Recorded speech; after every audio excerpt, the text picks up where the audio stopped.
مشاهدين الكرام، السلام عليكم. إليكم نشرة الأخبار الرياضي من معلق باكستاني، وإليكم النشرة بالتسفيل. مانشستر سيتي خلص من دوري إنجليزي، هو حسم الدوري خلاص. مانشستر سيتي هو شيل من دوري إنجليزي، وهلال كمان حسم الدوري السعودي. باقي 2 جولة دوري السعودي وخلاص دوري ينتهي كذا. لكن دوري مصري باقي مباراة كثير موجود، باقي مباراة مؤجل أكثر واحد. مباراة الأهلي مؤجل كثير.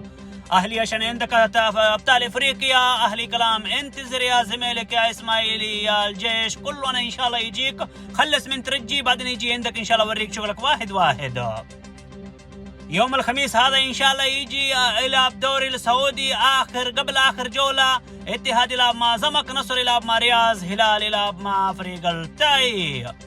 يوم السبت ان شاء الله يجي مباراه قوي، نهائي اياب الترجي وبالقاهرة الأهلي المصري. مباراة قوي لازم أنت انتظار وتفرج يا حبيبي.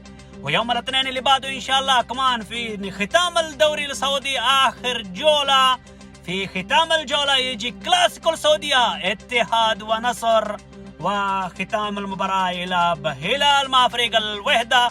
وكذا خلص الدوري السعودي، وكل عام وأنت طيب يا حبيبي.